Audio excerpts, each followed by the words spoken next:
Praise lord. దేవుని ఉన్నతమైన నామమునకు మహిమ కలుగునుగాక.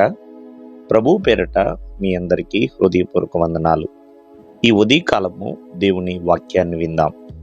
సమూయేలు మొదటి గ్రంథము 1వ అధ్యాయము 27వ వచనము. ఈ బిడ్డను దయచేయమని యెహోవాతో నేను చేసిన మనవిని ఆయన నాకు అనుగ్రహించెను. ప్రియమైన వాళ్ళారా, ఇక్కడ భక్తురాలైన హన్న ప్రభుతో చక్కటి ప్రార్థన, మరి ప్రభుతో తను గడిపిన సమయం, ప్రభువుకు తను చేసుకున్న మొక్కుబడి ఎంతో ప్రభావం కలిగినదండి. ఎంతగానో దేవుడు ఆ బిడ్డ చేసిన ప్రార్థన ఆలకించి ఉన్నాడు. ఆమెకి కావలసిన చక్కటి మగబిడ్డని అనుగ్రహించి ఉన్నాడండి. అంటే బైబిల్ గ్రంథం సెలవిస్తుంది, నీతిమంతుల యొక్క ప్రార్థన ఎంతో ప్రభావం కలిగినదండి. ఆమె నీతిమంతురాలుగా ఉన్నది కాబట్టి ఆమె ఏమైతే మొక్కుబడి చేసుకుందో, ఏమైతే అంగలార్చి రోధించి ప్రార్థించిందో ఆ ప్రార్థనకి తగిన ప్రతిఫలాన్ని తను చూడగలిగిందండి.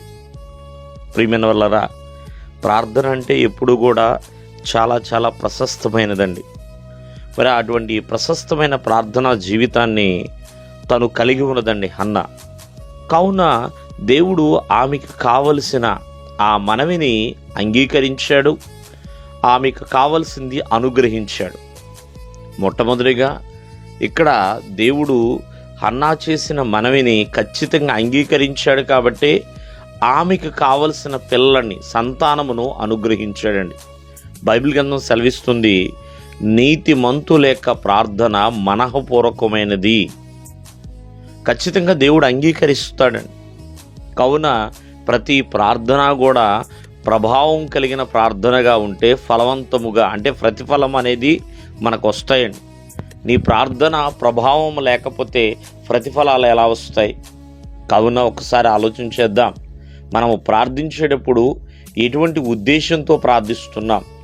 నీ ప్రార్థన ప్రియమైన వల్లరా ప్రయోజనకరమైనదా, నిష్ప్రయోజనకరమైనదా? ఆ ప్రార్థన దేవుడు అంగీకరించే విధముగా ఉందా, లేకపోతే స్వార్థంగాని, ఈర్ష్య, అసూయలు కలిగి ప్రార్థించటం వలన ప్రియమైన వల్లరా అది దేవుని యొద్దకు వెళ్ళదండి. నీ ప్రార్థనకి చక్కటి ప్రతిఫలం కావాలి అంటే ఆ ప్రార్థన ప్రభావితం కలిగి ఉండాలి. కావున ఎంతోమంది దేశం కోసం ప్రార్థిస్తున్నారు ప్రియమైన వల్లరా. మరి వారి ప్రార్థన ప్రభావం కలిగింది కాబట్టి దేశంలో ఎంతోమంది వారికున్న చీకటి క్రియల నుంచి విడుదల పొందుతున్నారండి. కావున ఎప్పుడూ కూడా ఆత్మీయ జీవితంలో ప్రార్థన అనేది ప్రభావితము చేయగలిగినది. దేవుడు మిమ్మల్ని ఆశీర్వదించునుగాక. ఆమేన్.